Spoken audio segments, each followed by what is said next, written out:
Hey guys, what's going on? And this is Pog Auto. Today I'm going to show you how you guys can find a really nice car on Copart for yourself. So here we are, and let's get started. Alright guys, so here we are on Copart. The first thing you're going to want to do is to identify what kind of vehicle are you looking for. Are you looking for like a beater? Are you looking for a fixer-upper? Are you looking for something that can carry you on as your reliable vehicle? You must make that clear before you go shopping for a vehicle on any website, even if it's not Copart. But identify that first, and then of course you're gonna have to figure out, what kind of vehicle you're looking for. So we're coming up here to the vehicle finder, and you can choose if you want to get, Acura, Alfa Romeo, Chrysler. I don't know why you want to do that. But, you can choose any make, any model. You can put any sort of information in here to the year, and of course, your state. Now, certain states require you to shop through brokers, depending on their laws and other legalities and stuff like that. So, if you're on like in the state of Florida, for example, they require you to shop through a broker, which is somebody who will purchase the vehicle for you. You put a down payment on it, and then you will pay them the rest of the sum after the transaction has gone through. It's just more of a thing where they want to make sure you're actually invested in the purchase. Now, where I live, I don't have to shop through a broker. I have a $1,000 limit, and I didn't hit it. Where my Jeep was only $325, so I didn't have to worry about putting enough money down because it was really just so little. I just put it down anyway. It wasn't much at all. So, for example, we were going to shop in the state of Florida, and personally, I don't care what make or model. I just want a car that's 99 or newer because I'm a 90s style kind of person. I also want more features, more newer features.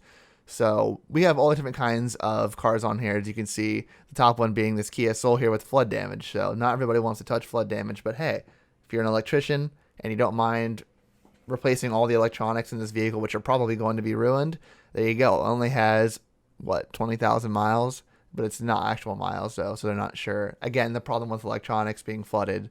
So I think the first thing, if you guys want a vehicle that is going to turnkey and at least turn over, you're going to want to click here where it says run and drive. So what that means basically is every one of these vehicles, they got in them, turned the key, and they were able to move forward and move backward. So they have a first gear and they have a reverse.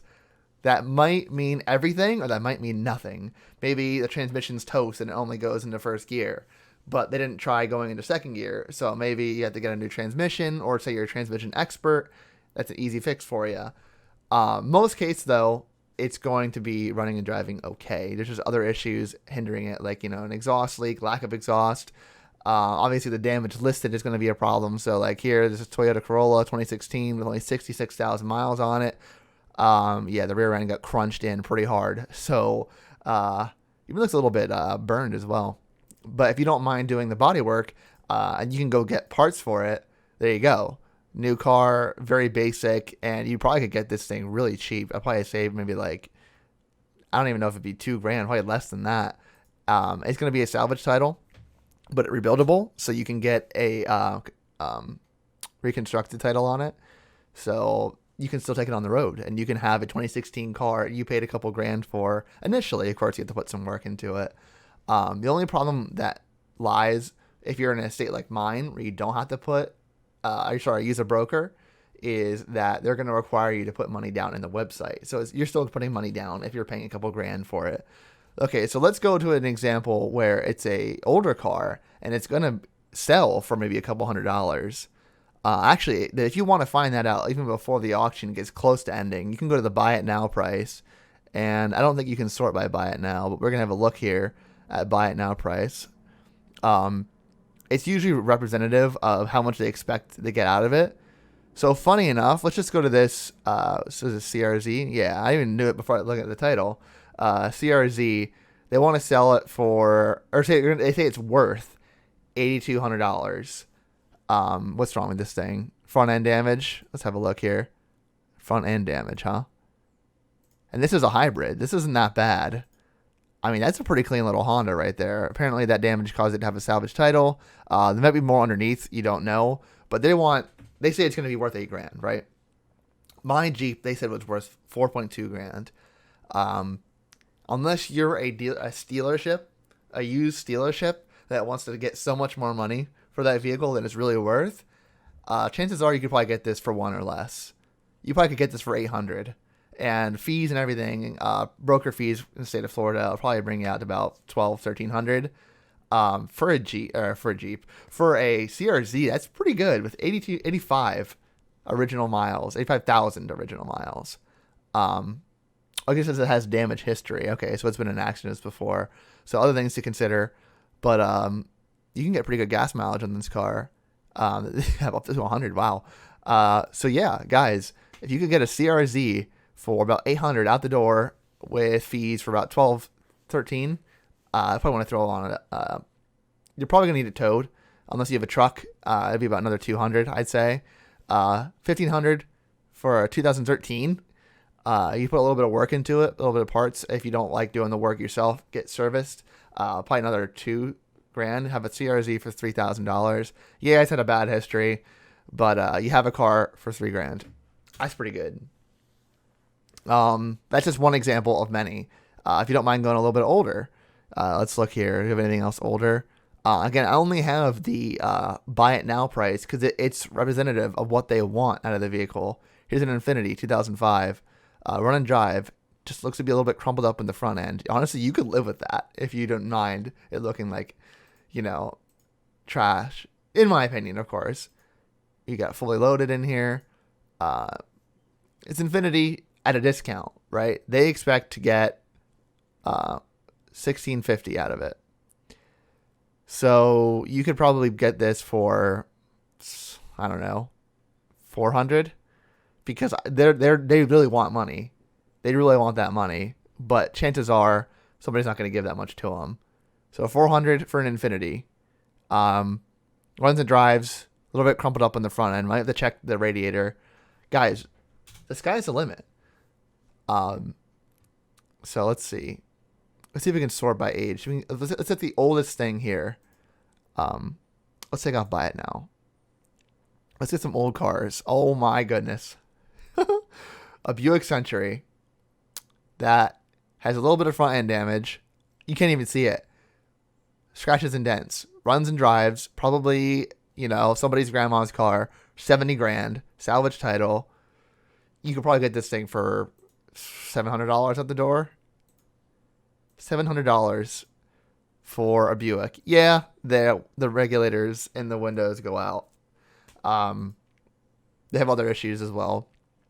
It's GM quality, but if you think about it, somebody local won't let go of it for less than $1,000, and that thing's tore up. Got 150,000 miles. It's got, one missing headlight. It's, it's been owned by somebody who doesn't care about it clearly, but some of these cars are just mint. $90 somebody already put on it. Imagine if you won that for $2,000.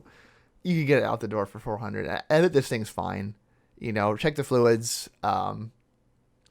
Just do a once over everything. Front end damage, just check again the radiators and stuff like that. Make sure you're not leaking anything. Just part of checking the fluids. You got a Porsche Boxster 99.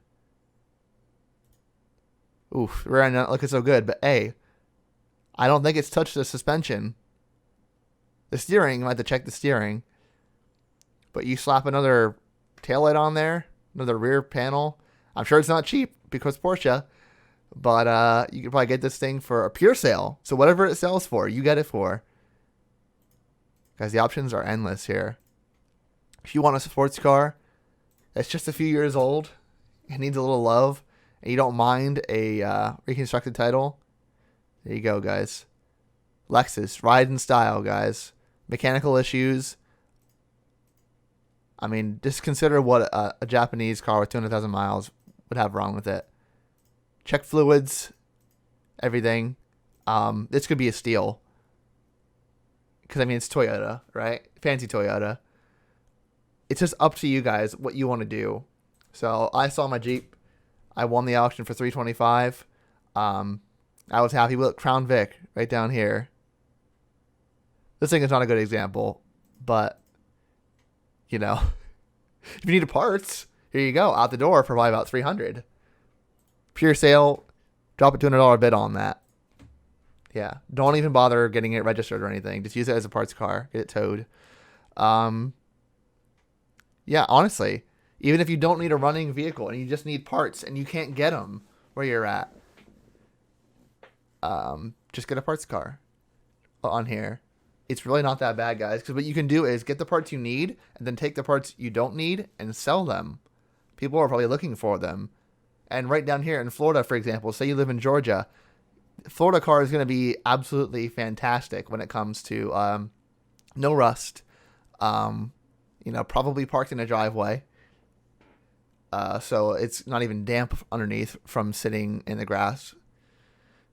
You're going to have plenty of good examples right here for good cars that are going to be good parts.